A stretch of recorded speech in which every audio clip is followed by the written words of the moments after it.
gear. Let's go. Whoa, and again. Woo! It's going to be one of those videos where I'm shouting a lot, because what we have here is a monster.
What's your name and tell me about the car? Okay, so my name is Danny, and I'll give you a little bit of info on the car. I have a 1986 325E.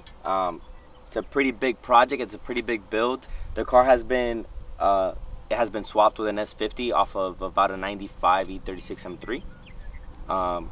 Original motor was a 325E, so now it's running on the M3 motor with a pairing trans, the ZF, and it has been turboed for a little bit of fun. Wow. So, what turbo's on there? It's a 6466 Precision. Well, what about the rear end? Does it have an LSD? It does. It actually has a 293 LSD right now. So it seems to be something that you put on turbo cars so you get a little more gear ratio, because the boost kind of creeps up a little too fast. Okay, well, what about suspension work? It's actually just on Meghan coilovers.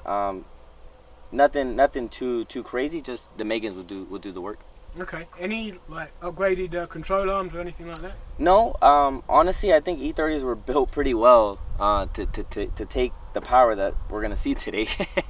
But I would say overall the car's pretty much, suspension wise or any upgrades like that, is pretty much stock. Just got the coilovers on it. And this car, nearly 500 horsepower to the wheels.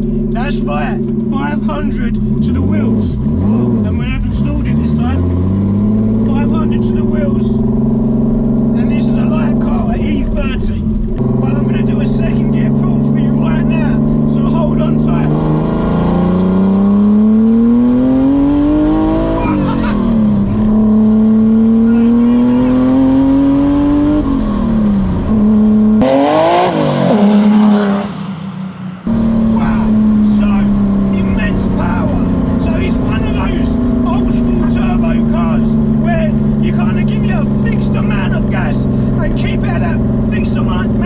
Suddenly, wham! He just shoots forward. Such a fast car, was not expecting that. But you know what? I have to drop into second again. It's got to be done. One more.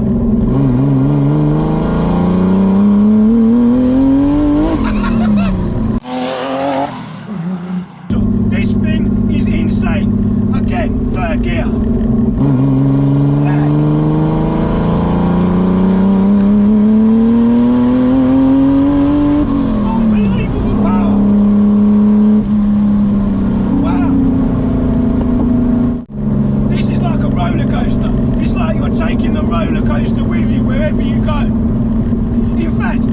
If I talk when I'm not on the gas, because it's just too loud. I mean, there are flames coming out of the hood right now.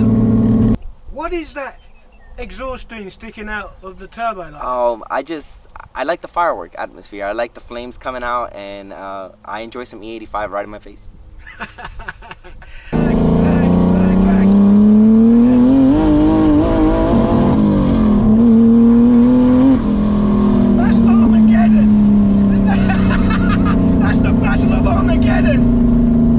Underneath my seat in a car. Crazy.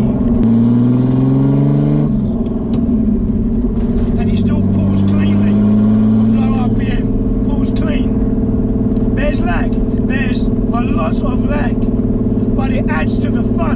Okay, what wheels are on the car?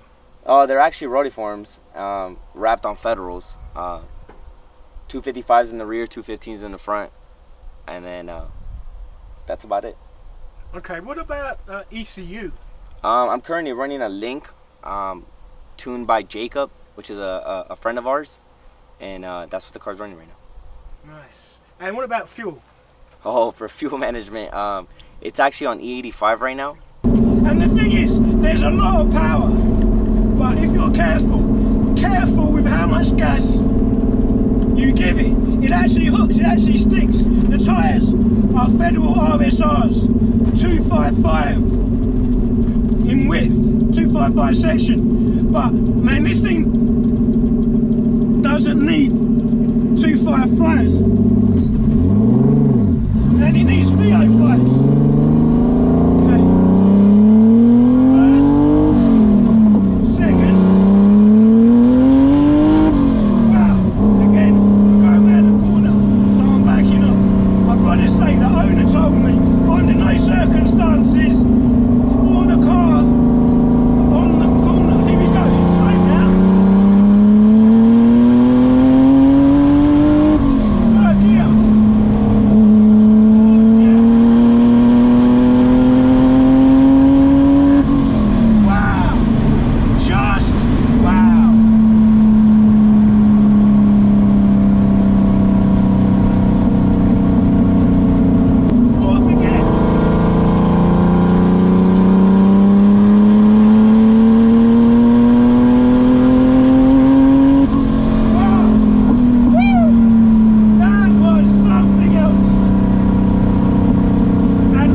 Straight away, you are going to crash. You've got to think a lot. You've got to think about how much gas you're going to give it, because I can feel the wheel of the car moving around, just struggling for traction. It wants to kill me.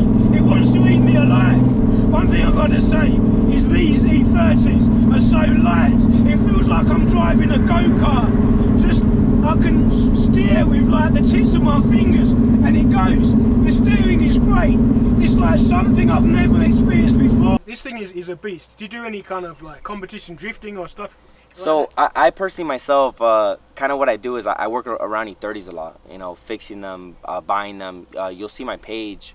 If we put it in here, you'll see just sell a lot of parts, help out the E30 community. This has been a beast of a car. This thing's extremely fast. One thing I do mostly is a little bit of drifting. You'll catch me swinging the E30, or I have a Z3 M right now, a roadster, that I've been kind of getting a lot of skill on it. Maybe go pro one day, who knows? Maybe get the opportunity at it. But I do enjoy the drifting very often. And for those people that know, see me. So what about interior? So interior, it's got some D&D performance seats. It's got a half cage in it, few gauges in it from AEM. Very kind of like track style. Like there's nothing too specific. Kept the interior in there. I could have removed the door cards and did all that, but I do like the way the E30 looks when it's kind of mint. One of the craziest things that people will see on this car is it's got a crackless dash. So there's not even a mint E30 out there with a crackless dash. So to have a race car with a crackless dash is kind of just a funny statement. All right, tell me about the rear spoiler. So that's actually just a DTM Fiberworks style Evo M3 with a gurney flap on it. My favorite part is just it says respect your elders. So everybody gives me a thumbs up. Everybody that's a little older that passes by just gives me the thumbs up and points at the back. So I love that aspect. Exactly, man. I mean, if you're a BMW enthusiast, you've got to love the E30. Alright, so this car, although it's monstrously powerful, it's pretty user-friendly. It has a transmission from an E36 M3, the CF transmission, and the steering is good, gear change is good, and moving around, spinning up.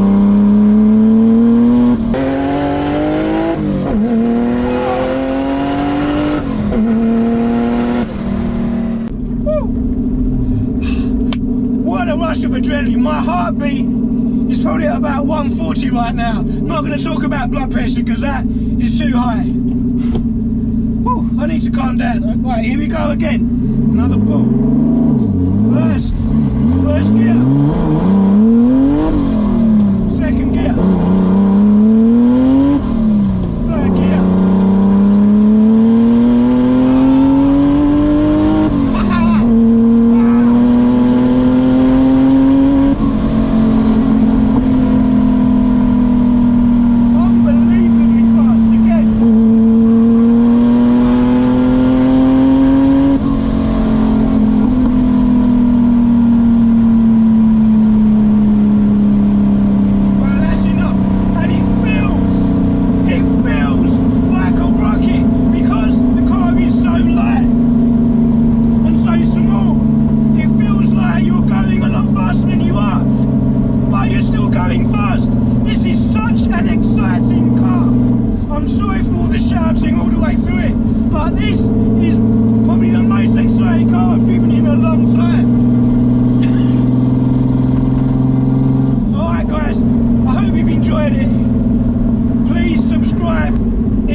To me, if you can subscribe. I can't talk, there's so much adrenaline going through my body right now. How did it feel? It felt amazing. I loved it, man. I appreciate you, man. Yeah.